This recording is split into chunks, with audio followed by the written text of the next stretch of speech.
Il y a des gens, ça leur arrangera si tu n'existes plus. Ça leur arrangera si tu n'es plus sur le marché.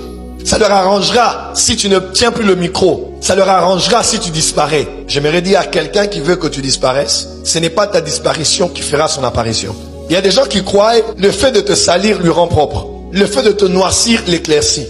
Le fait de te faire taire fera que lui on entende sa voix. Le fait de te discréditer fera que lui on puisse le créditer. J'aimerais dire à quelqu'un, on ne devient jamais grand en humiliant les autres.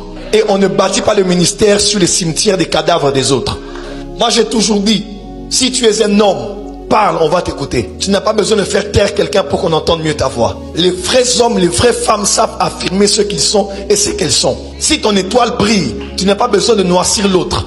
Fais briller ton étoile, on verra si tu brilles vraiment. Je décrète et déclare, quelle que soit l'hostilité, tu vas briller. Quelle que soit l'hostilité, on va entendre ta voix. Quelle que soit l'hostilité, on va voir ton étoile. Dis à ton voisin, il y a la place pour tout le monde. Il y a beaucoup de prophètes, mais ton ministère, on le verra. Il y a beaucoup d'hommes et de femmes d'affaires à Kinshasa, mais toi aussi, on te verra. Je dis à quelqu'un, il y a la place pour tout le monde sous les cieux. La liste des milliardaires augmente chaque année dans Forbes Magazine. La liste des entrepreneurs à succès à Kinshasa sortent chaque année. Il y a de la place pour tout le monde.